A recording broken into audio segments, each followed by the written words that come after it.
یہ کہتے ہیں یا نبینے اور ابقام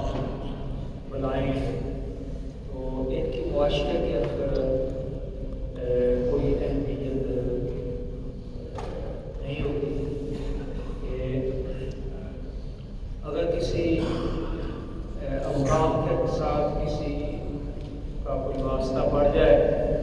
تو ہم کوشش یہ کرتے ہیں کہ اس سے جان چھوٹ جائے اور فوراً یہ کہتے ہیں کہ بھائی مجھے نہیں سمجھا، کوشش نہیں کرتا۔ حالانکہ ایک موقع ایسا ہوتا ہے کہ ہم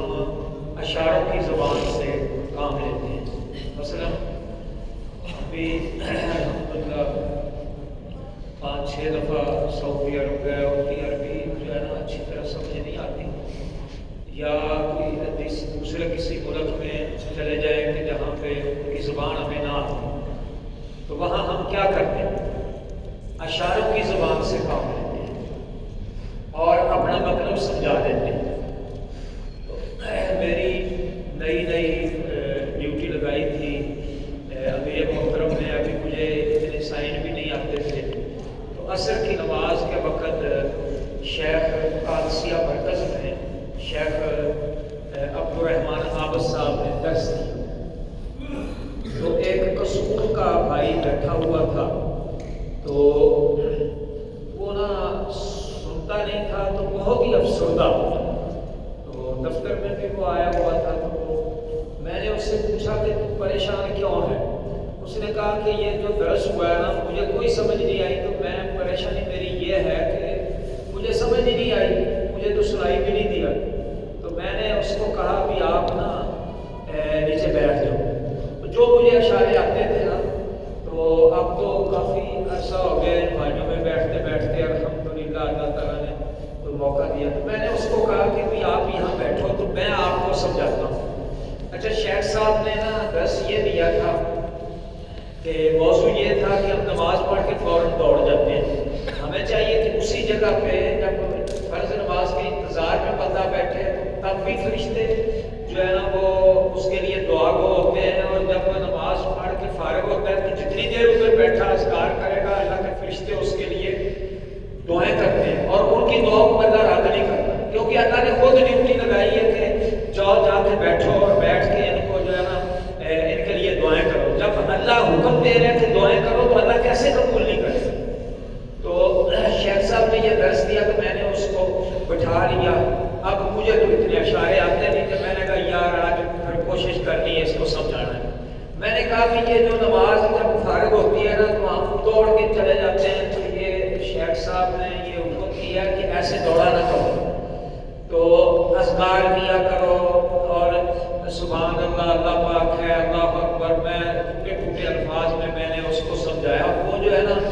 بندہ ہے بیٹھے بیٹھے نا اس کے چہرے کے اوپر مسکراہٹ آ گئی، اور جب وہ مسکرانے لگا نا تو میں نے کہا تو ایسے پریشان ہوا ہے، یہ تو بیان ہوا ہے۔ اس نے کہا اب مجھے سمجھ آ گئی کہ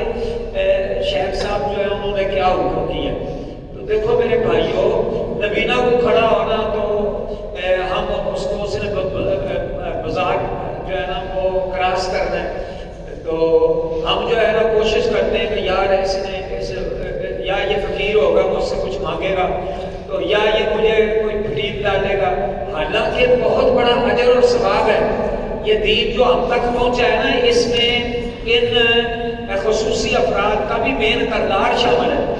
تو یہ ایسے لوگ ہیں کہ جن گھروں کے اندر ہوتے ہیں۔ اللہ کے نبی صلی اللہ علیہ وسلم کی حدیث مبارکہ ہے، آپ نے فرمایا کہ جب کہیں پڑاؤ ہونا ابغونی فی ضعفائکم، مجھے ڈھونڈنا ہونا تو مجھے جہاں پہ یہ معذور افراد بیٹھے ہونا تو میں ان کے اندر بیٹھنا پسند کرتا ہوں، کیوں؟ فإنما ترزقون اور ترسلون بضعفائکم، کہ ان کی وجہ سے اللہ فتح و نصرت کے دروازے کھولتا ہے، ان کی وجہ سے اللہ رزق کے دروازے کھولتا ہے۔ تو میرے بھائیوں یہ ان اسپیشل پرسن کو، یہ ابکام ہے، نبینے ہیں، کوئی معذور ہے، لنگڑا ہے، اس کو معاشرے کے اوپر بوجھ نہیں سمجھنا چاہیے، یہ سمجھنا چاہیے کہ یہ باعث برکت لوگ ہیں،